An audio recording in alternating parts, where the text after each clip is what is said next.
¿Está satisfecho con el despensa de Holanda a Bay Riba tema aquí? Absolutamente no. E mi nota hari pa sobre eta algo di hari, mi ta hari pa mi no llora. E cosa ko excusa bata vergüenza. E maniera ko nang llega na je, e maniera ko nang gewoon no inclui e diferente grupo nang pa nos por haya ko nang tambe por participar ding e party aqui e sai acaba bata maneira bofta de nos cara. Lo qual também ta conta com a fecha ta cairiba e fecha natal de 1 de Willem de Zwijger, qual ta vader des vaderlands. Dus ze zei também, por assim dia promê, dia 18 não tem nenhum problema, pero não escolhe dia 19. Idioma que não usa, ja, não papje de schoonschip maken.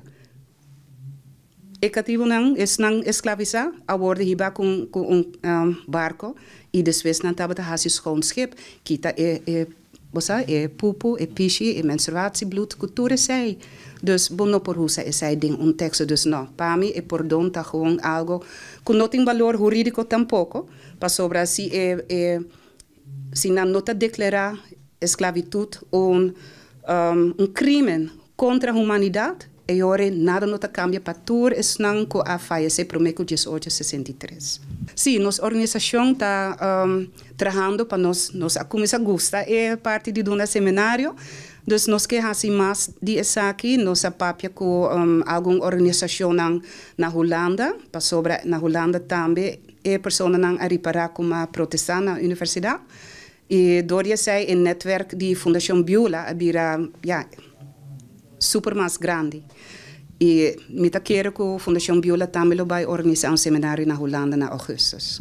Sim, o tópico aqui não é algo que vou pôr gewoon capta portada em solo viagem, é processo, dus me set bem mais e mais charla assim, qualquer outra organização que quer organizar algo assim, a Fundação Beulah sempre está disposto para trabalhar junto com nós.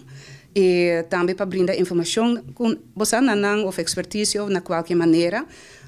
Você pensa que é 50, 60 anos que nós temos com a esclavitud a bordo, maneira não bisa não stop com a esclavitud, pero a colonização a seguir. E a colonização a seguir também tem nossa ensinança, tem hope área não caminho que nós não tá senti, que nós temos o mesmo espaço que outra gente da comunidade. E tá pensei, é algo que pode cambiar dia riba outro, é processo que pode conseguir riba je,